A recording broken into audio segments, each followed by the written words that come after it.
Hoje, ou melhor, durante o dia de hoje começou, né, a votação para ver se a Câmara dos Deputados admite o processo de impeachment da presidente Dilma, né, para então remeter ao Senado, onde, na verdade, o Senado vai ter que dizer se aceita para então julgar a presidente Dilma.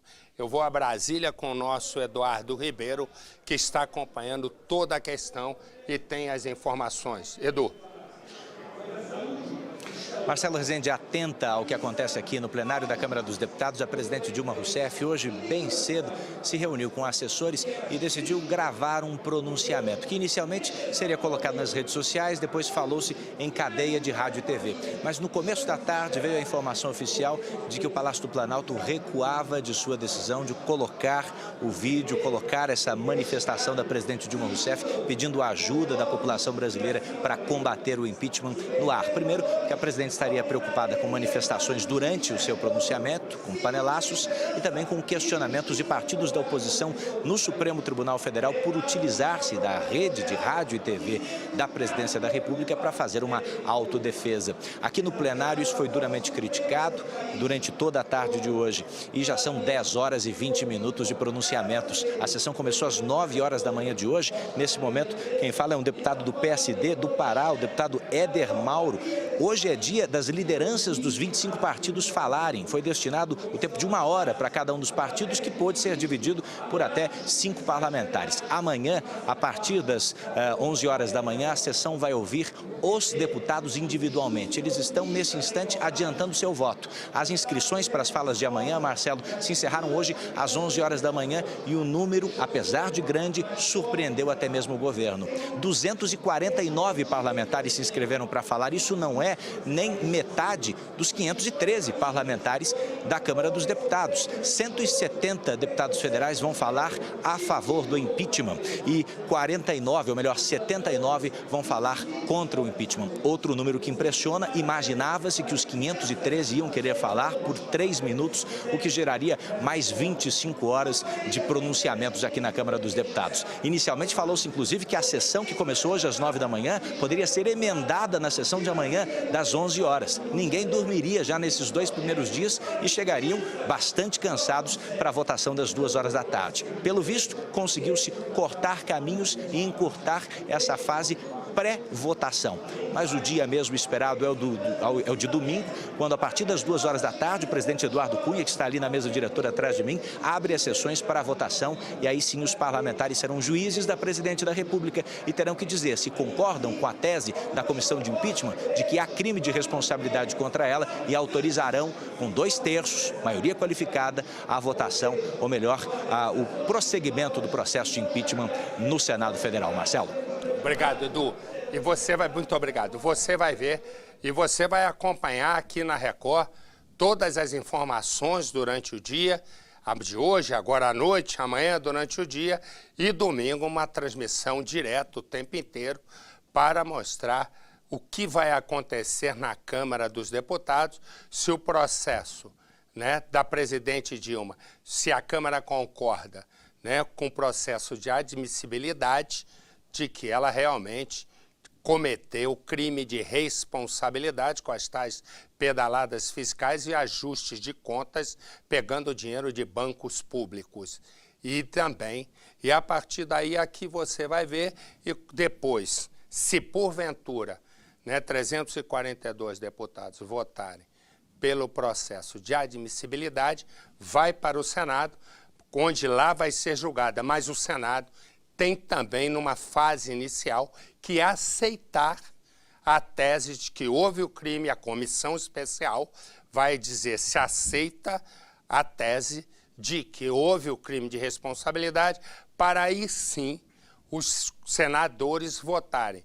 E nesse momento, nesse processo no Senado, quem comanda é o presidente do Supremo Tribunal Federal, Ricardo Lewandowski. É ele que faz, na verdade, é o grande juiz da questão e o Senado ontem, o Supremo ontem já mostrou o caminho, não é, que é julgar apenas as duas questões centrais da denúncia.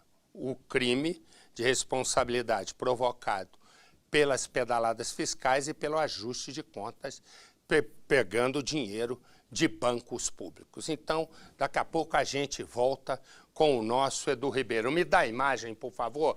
Você vai vendo a imagem aí, 7 pessoas foram presas porque eles adulteram caminhões roubados para depois vender. Olha a remarcação de chassi aí, monte de fenho preso. Põe no Cidade. O vídeo mostra o momento do flagrante. No porta-malas de um carro, policiais encontram equipamentos para adulterar chassis de caminhões. Placas também eram falsificadas. Durante a operação, investigadores descobrem como a quadrilha agia sem levantar suspeitas. Motor feito. Motor já feito, já batido já. Chassi. O galpão é de uma empresa de aluguel de guinchos em Pindamonhangaba, no interior de São Paulo. Quem poderia desconfiar? Além das ferramentas usadas para alterar caminhões, um revólver foi encontrado. E esse equipamento aqui, ó, antenas capazes de inibir sinais de rastreadores durante e depois de um assalto.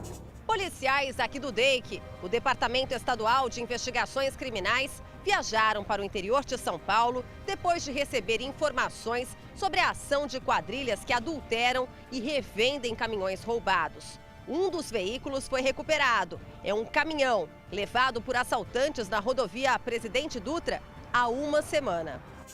7 pessoas foram presas, entre elas José Orlando dos Santos, dono da empresa de aluguel de guinchos, e Carlos Alberto Liberato, o homem que, segundo as investigações, levava os caminhões roubados até o desmanche.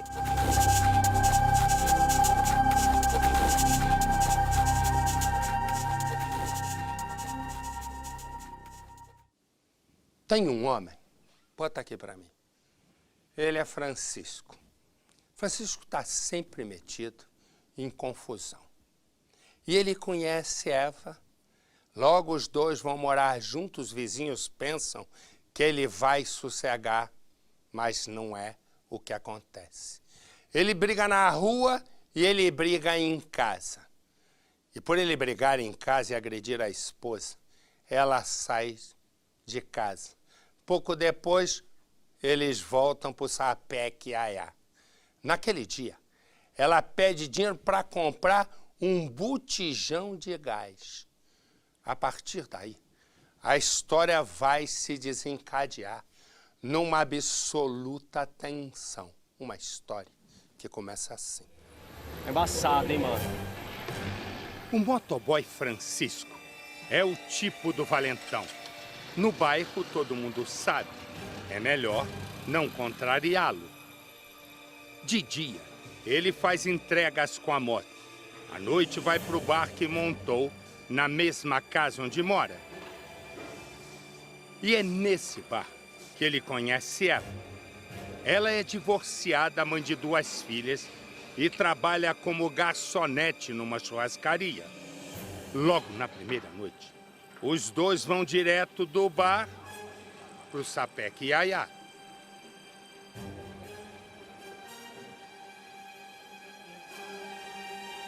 Seis meses depois, Eva e Francisco decidem alugar uma casa para morar juntos. E a casa escolhida fica em frente de onde a mãe da garçonete mora. A casa é nova, mas a rotina é velha. Dia sim, no outro também, Eva apanha de Francisco. Ele não faz questão de esconder que bate na esposa. Mas Dona Djanira, mãe de Eva, não se conforma. Acha que a filha tem que denunciar o marido.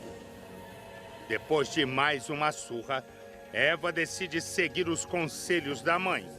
Sai de casa para denunciar Francisco.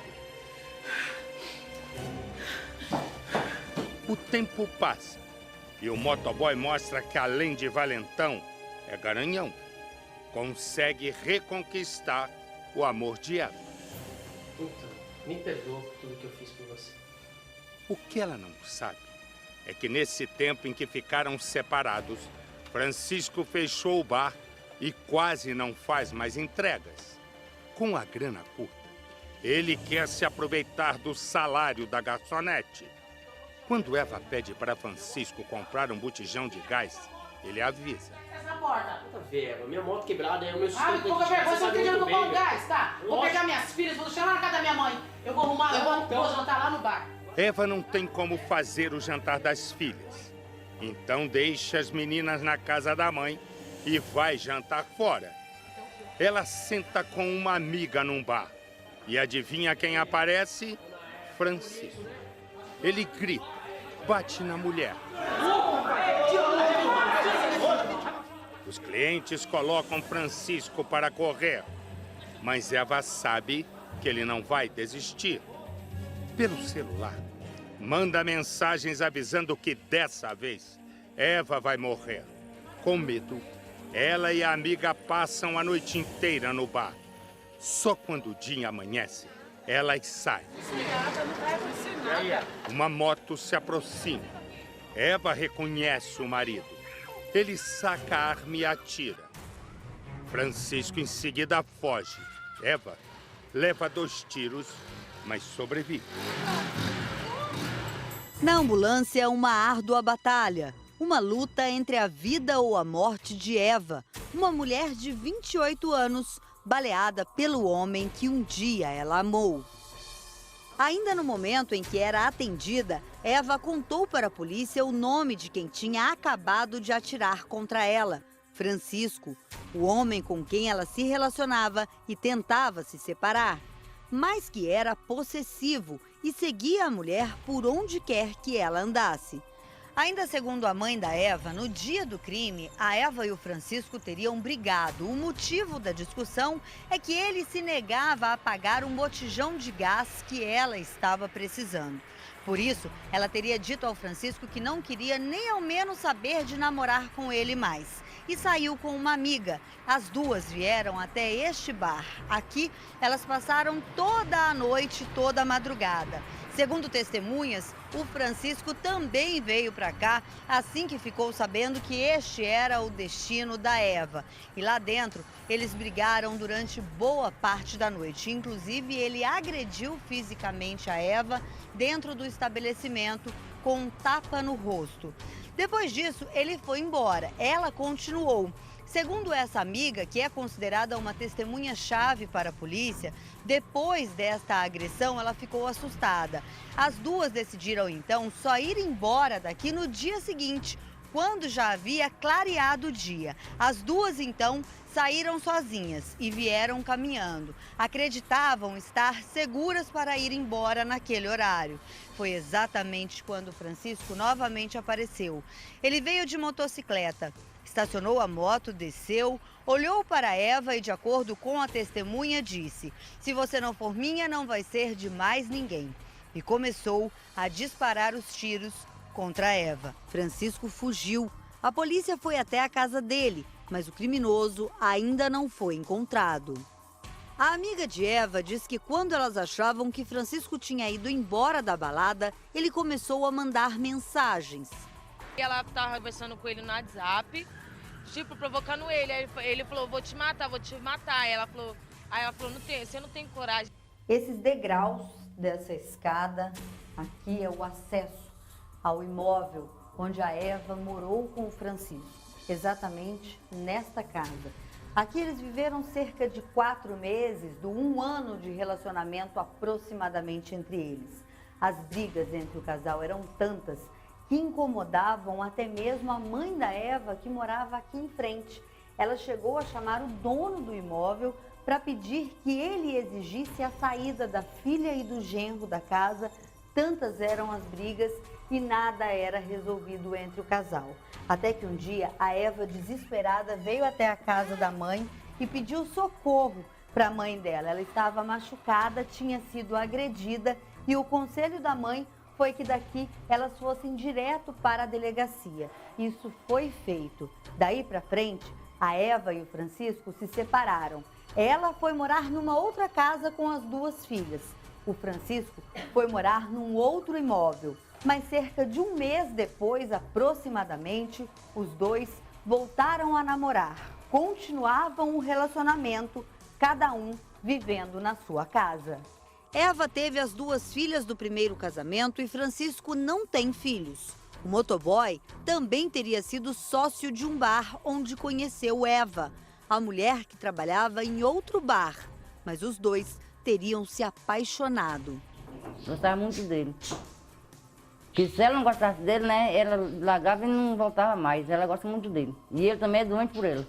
Até o dia do crime, quando Eva terminou novamente o que agora, ao invés de casamento, já era apenas um namoro. Para a polícia não resta dúvida sobre a autoria do crime, mas ele continua em liberdade. E enquanto estiver fora das grades, a família de Eva teme pela vida. Olha aqui, nesse momento, eu vou voltar a Brasília com o repórter Eduardo Ribeiro. Ele acompanha o início, primeiro dia das votações, né, ou da votação, né, do processo para dizer se a Câmara admite ou não o impeachment da presidente Dilma. Se admitir, o Senado, então, vai ver se admite e aí sim começa o julgamento. Edu. Marcelo Rezende, já são mais de 10 horas de pronunciamentos aqui na Câmara dos Deputados. Os parlamentares se alternam pró e a favor do impeachment da presidente da República. Deixa eu mostrar para vocês, nesse instante, aqui no plenário da Câmara, como é que funciona o painel eletrônico que não será utilizado na votação do próximo domingo. Aí estão os nomes dos 513 deputados. Em branco, os nomes daqueles que não estão aqui neste instante. Em amarelo, aqueles que já marcaram presença. Tem até o número lá embaixo, 487. Entretanto, quem olha aqui de pertinho o plenário como eu, vê que não são muitos os parlamentares neste instante no plenário. Quer dizer que o deputado pode registrar presença, até para não levar falta, e deixar o plenário, dar entrevistas, circular, voltar para o seu gabinete, mas continua marcando presença nesse instante aqui. Pode parecer piada, Marcelo, mas ainda se fala em alguns bolões entre os parlamentares para tentar acertar o placar do impeachment na votação no próximo domingo, às 2 horas da tarde. Um parlamentar com quem eu conversei agora há pouco me disse que isso demonstra 2 coisas. Primeiro, que deputados estão brincando com coisa séria. Segundo, que alguns deles só se interessam mesmo por dinheiro. Marcelo. É exatamente isso, Edu. E nada que vem das autoridades de Brasília, de 2 uma, ou vem uma tragédia ou vem uma piada. Porque tudo aí é tragicômico. Se cuida aí. Se cuida que o negócio é feio. Obrigado, Edu. Eles estavam fazendo bolão, os deputados, diante do problema do país, diante da crise que o país está vivendo, a economia no fundo do poço, uma presidente em vias de sofrer um impeachment, o presidente da Câmara em vias de ser julgado no Supremo Tribunal Federal, ser condenado e, se condenado, ser preso, o presidente do Senado com 7 inquéritos na Lava Jato e os deputados, que ali, entre deputados e senadores, né, tem 99 respondendo por algum crime no Supremo Tribunal Federal. Não é pouca gente. Resumo, eles estão brincando de fazer bolão. Mas eles estão brincando, eu vou explicar por quê. Por uma razão simples. Porque eles vivem às nossas custas, moram às nossas custas, têm um monte de assessor às nossas custas, andam de carros para lá e para cá às nossas custas, com segurança às nossas custas, viajam para cima e para baixo às nossas custas e alguns roubam o que é nosso. Então, eles realmente têm razão para brincar, até porque se há uma coisa que ultimamente anda passando longe do Congresso Nacional é a seriedade do trato com a coisa pública, com a cidadania e com os direitos nossos, meu e seu, né? Os nossos direitos. Então, realmente, eles têm que fazer bolão mesmo. porque para uma gente que não tem o que fazer ou que está metida num monte de delinquência, essa é só mais uma.